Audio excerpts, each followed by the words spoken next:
Good morning, friends, and welcome back to She's At It Again. My name is Tanya, and it's already started out being a busy summer, and it's not even summer yet. Right now, I'm going to show you this recipe super quick. This is for one of those days where you think, I cannot fit one more thing into my day, especially feeding my family. So I kept seeing this recipe, and all I'm seeing is like peppers on this piece of meat. I didn't know what the big deal was. Then I tried it. I need to share it with you. Let's go over to the counter. So this is called Mississippi pot roast. I don't have any idea what this has to do with Mississippi, but I fell for it, and it's really good. Okay, this is what I'm using right here.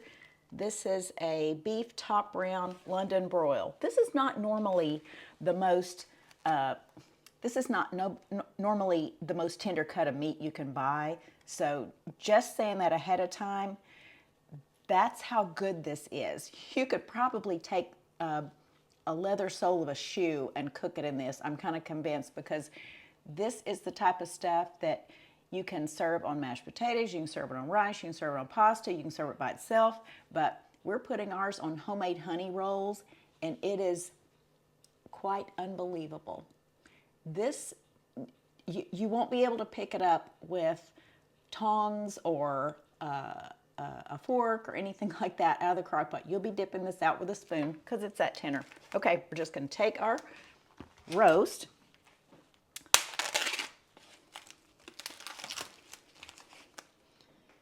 See if I can get this out without actually touching it with my hands, because I've got other things to touch.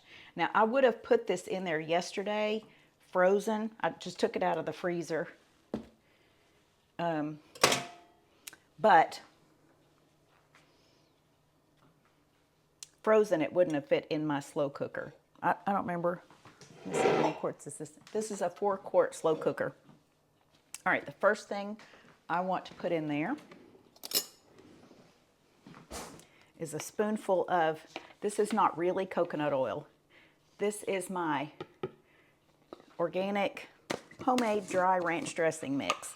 Now, as you can see, I make a lot of it at a time. When I say a lot, I made this right before Christmas just so I could put it in little half-pint jars and give it as gifts for Christmas.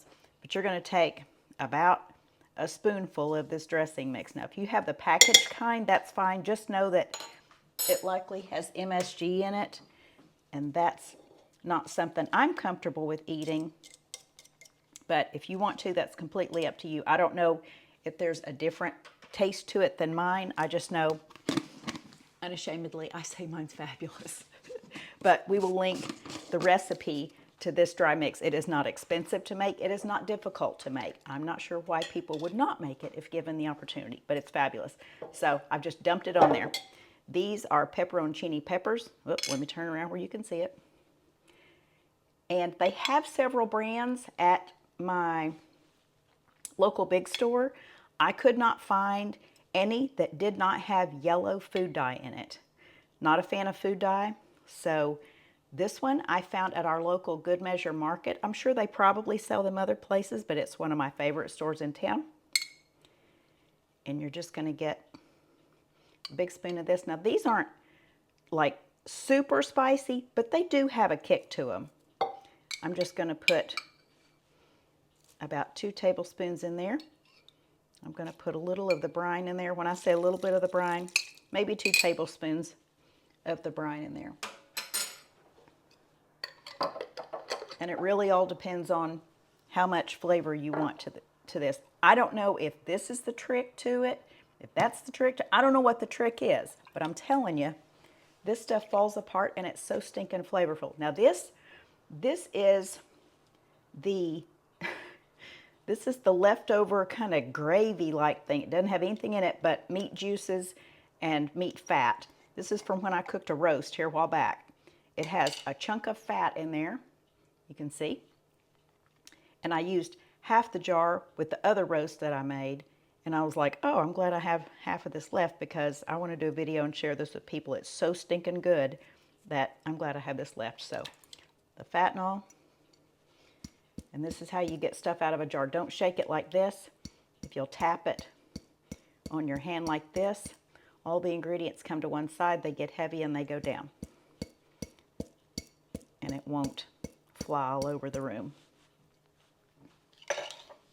This is the ingredients. This is my lid. I'm going to put this insert in my slow cooker. I'm going to put it out in the sunroom and plug it in because it's a warmer day and I don't want it fighting my air conditioner. Air conditioner's running right now and it is not even 8:30 in the morning yet. We're going to cook this for about 8 hours, low and slow. If you want to cook it on high for about 4 or 5 hours, I think it might work, but I choose to cook mine on lower temperatures. I'm not going to need this today. I have something else for dinner tonight. We have guests coming over. So this will be cooked today. I'll let it cool off later on this evening, put it in a container, and we'll be eating on it this weekend maybe. So I'll show it to you when it gets done. But seriously, that's how you fix this. Who could not do this right before they, okay, if this were in the wintertime, you could go start your car in the mornings, let it warm up, come in and make this, plug it in, and leave for work and still be on time. So, okay, I'll show you how this looks when we come back, and it'll be about 8 hours later.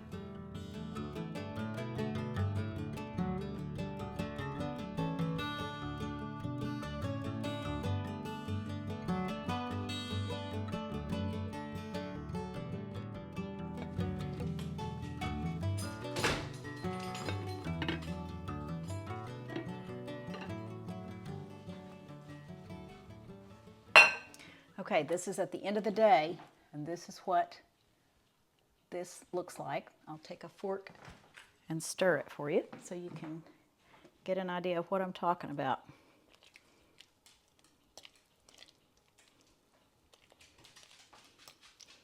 So this is like the stringy parts that come apart. Now when this cools off, it even gets softer, and literally you can just stir it like this. You can see the little pieces of pepper in here, those pepperoncinis, but they just kind of mix in with the meat.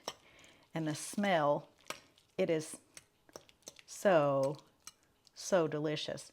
The pieces of fat are easy to pick out like this, so I'll just take those and put them on a plate, discard those. So easy to get the stuff together, easy to put together, easy to cook, and easy to serve. Like I said, we're going to serve these on rolls, and you can also serve them on mashed potatoes. You can serve it over pasta, do all kinds of things with it. But whoever thought up this recipe, it's pretty genius. And if you have homemade ranch dip, it just makes it so much better. A little warning about the dry ranch dressing mix. I don't know what the taste difference is in it. It could be something, you know, very fabulous that I'm missing out on. I just don't know. But the dry ranch dressing mix that we'll put a link to in the description is our homemade version, and it doesn't have MSG in it, so a little bit safer, and you can kind of choose your organic spices if you want to. But anyway, hope you give this a try. Recipe will be in the description. As always, we thank you for joining us, and we look forward to sharing something again with you real soon. Try this Mississippi pot roast. I think you're going to like it. Bye, guys.